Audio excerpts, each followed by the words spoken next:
Jusqu'à 9 heures, Good Morning Business. À quasiment 7h45 sur BFM Business avec nous Laurent Burel, le patron de la FEP, l'Association française des entreprises privées. Bon, clairement, on va dire que c'est un secteur qui pèse, 112 entreprises, Accor, L'Oréal, AXA, LVMH, et c'est surtout un chiffre, 76% de la capitalisation boursière française. Et il y a un rendez-vous demain, le top AFEP au Palais d'Iéna à Paris. On y retrouvera Emmanuel Le Chypre, d'ailleurs c'est une matinale à suivre dès 10h sur BFM Business. Bon, on va pas se mentir, c'est un rendez-vous pour la croissance, grand patron PME, mais c'est un rendez-vous particulier cette année. On a vécu 2 années particulières, et là la guerre en Ukraine fait qu'il y a un écho encore particulier. Oui, pensons une seconde aux Ukrainiens et aux Ukrainiennes. Ce que nous voyons nous bouleverse. On a vraiment le sentiment que c'est notre peuple qui souffre, donc il y a une émotion nationale légitime. La FEP, c'est l'association des très grandes entreprises, les 100 plus grandes françaises. Et demain, nous réunissons les 40 grands patrons qui ont envie de donner de leur temps pour les PME et les ETI, pour les accompagner dans des problèmes informatiques, des problèmes juridiques, des problèmes sociaux, des problèmes de production, d'innovation. Et ces grands patrons qui ont des entreprises importantes ont des moyens et peuvent aider. Et nous faisons le suivi. Et depuis 4 ans que nous faisons le top, on a reçu plus de 1300 entrepreneurs de France, beaucoup de provinces, majorité non parisienne, aux 2/3 non parisiennes.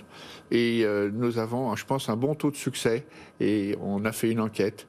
Et ils sont satisfaits à 85% du suivi que nous leur donnons. Oui, c'est bien sûr le partage d'expérience qui est important dans ces rendez-vous. Est-ce que vous avez déjà réussi à voir les thèmes qui vont être abordés pendant cette journée? Parce qu'évidemment, il y a la crise en Ukraine, on en a parlé, mais on sort de 2 années de crise sanitaire et économique. Est-ce qu'il y a des préoccupations particulières de ces entreprises pour cette année, vous pensez? Oui, parce que pendant toutes ces périodes de stress, de Covid, de guerre, il y a l'impérieuse nécessité de la transition énergétique. Alors elle est compliquée, elle est chère, mais il faut la faire. Alors il faut peut-être l'amender, l'orienter pendant cette guerre, mais les entreprises petites et moyennes ont envie de s'y atteler. C'est de l'argent, c'est du savoir-faire, et les très grands groupes qui seront là demain pourront les aider en leur donnant des idées sur des pièges à éviter ou de la méthodologie à appliquer. Mais les lois européennes qui sont arrivées et qui vont arriver, il y a une grosse vague avec des noms difficiles comme taxonomie et autres choses. Il faut leur expliquer qu'est-ce que c'est, comment peut-on le faire. Puis il y a la féminisation des instances dirigeantes, il y a l'égalité salariale, il y a entre les hommes et les femmes, il y a toute cette thématique. Les grands groupes sont très experts et on peut aider des petits entrepreneurs qui peuvent être très inquiets de cela à avancer dans le bon sens. Et notamment, si on zoome, notamment, les grandes entreprises ont une expertise, notamment sur l'export.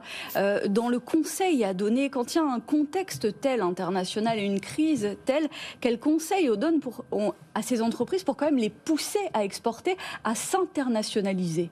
Vous avez raison, en ce moment, la disruption de la chaîne logistique mondiale est terrible. Notre globalisation, depuis la chute du mur de Berlin, cette mondialisation a été créatrice de richesse, mais on voit que nous avons une limite là en ce moment par le transfert des produits. Il y a des ruptures d'approvisionnement de produits qui viennent d'Amérique du Nord pour l'Europe ou qui vont d'Asie vers la France ou l'Europe, et tout ça est bouleversé. Donc ça va avoir une conséquence peut-être de recréer des capacités dans les bassins nord-américains, européens et asiatiques, ne pas mettre tous nos œufs dans le même panier, il n'y ait pas tout qui viennent du même endroit, car ça là peut donner des blocages en chaîne, en cascade, un effet domino. Un exemple, le noir de carbone rentre dans la composition du caoutchouc, et s'il n'y a pas de noir de carbone, il n'y a pas de caoutchouc, puis s'il n'y a pas de caoutchouc, vous voyez ce qui se passe derrière. Donc il va falloir accentuer notre transmission de savoir-faire à ces petites entreprises pour les aider à l'international, car leur globalisation à eux, elle est impérative si on veut maintenir la technologie française, l'investissement et l'emploi en France, il faut qu'ils soient capables de se frotter. Et nous sommes des experts et on peut les aider et on les emmène s'ils le souhaitent. Qui nous donne le pays, on les emmènera.